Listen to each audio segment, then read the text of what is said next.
Perhatikan gambar berikut ini. Gambar ini menunjukkan Universitas Sriwijaya, salah satu universitas yang terletak di Palembang, Sumatera Selatan.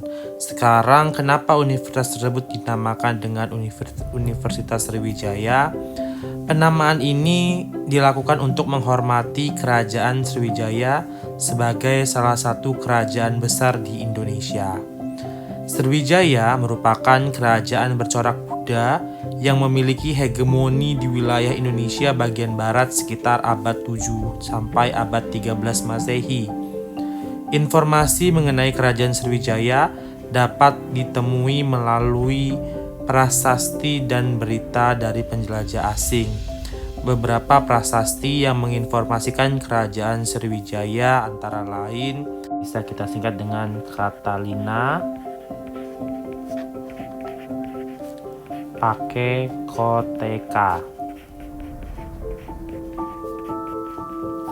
K-nya adalah Kalasan,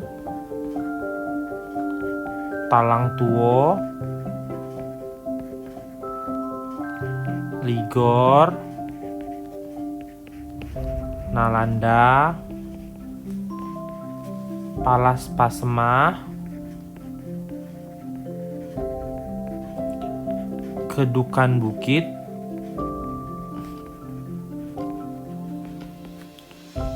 Kota Kapur, Telaga Batu, dan Karangbrahi.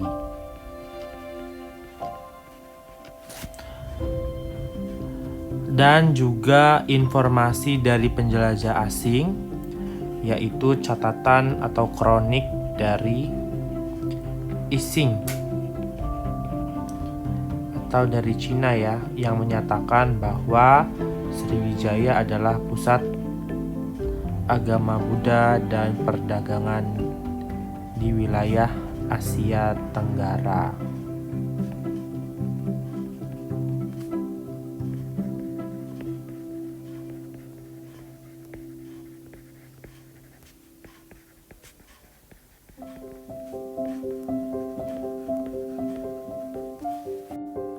George Kudus atau George Coedes menyatakan bahwa letak kerajaan Sriwijaya ini berada di tepi Sungai Musi atau sekitar Bukit Seguntang dan kota Palembang, Sumatera Selatan.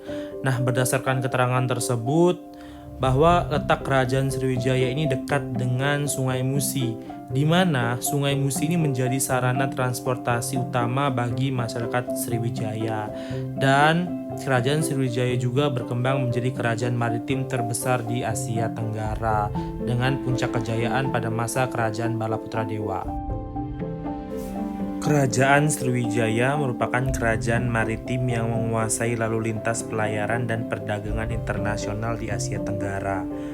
Pada masa kejayaannya, Sriwijaya ini berhasil menguasai Selat Malaka, Tanah Gentingkra, dan Selat Sunda yang menjadi urat nadi perdagangan di Asia Tenggara. Bandar Sriwijaya ini berkembang menjadi pelabuhan transit yang ramai disinggahi oleh kapal-kapal asing untuk sekedar mengambil air minum dan perbekalan makanan, serta melakukan aktivitas perdagangan. Kerajaan Sriwijaya ini memperoleh keuntungan dari komoditas ekspor dan pajak kapal-kapal asing yang singgah di pelabuhan milik Sriwijaya, seperti tadi ya, mengambil air minum dan perbekalan makanan.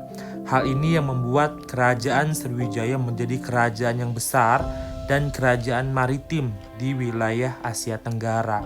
Kenapa? Karena tadi kerajaan Sriwijaya menguasai pelabuhan penting di wilayah Asia Tenggara. Sekarang kita masuk ke kehidupan sosial budaya kerajaan Sriwijaya. Jadi selain dikenal sebagai kerajaan maritim, kerajaan Sriwijaya ini merupakan pusat penyebaran agama Buddha di wilayah Asia Tenggara. Nah, para biksu dari berbagai negara ini, khususnya dari Cina, banyak yang belajar di Sriwijaya. Di antara biksu yang datang untuk belajar, salah satunya adalah Itsing. Nah, Itsing menyatakan bahwa ada 1000 biksu lebih yang belajar agama Buddha di wilayah Kerajaan Sriwijaya.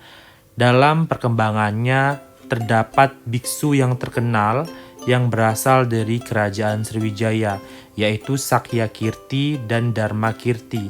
Sakyakirti ini hidup pada abad 8 Masehi, sedangkan Dharmakirti ini hidup pada abad 11 Masehi. Sakyakirti ini terkenal dengan kitabnya yang berjudul Hasta Danda Sastra.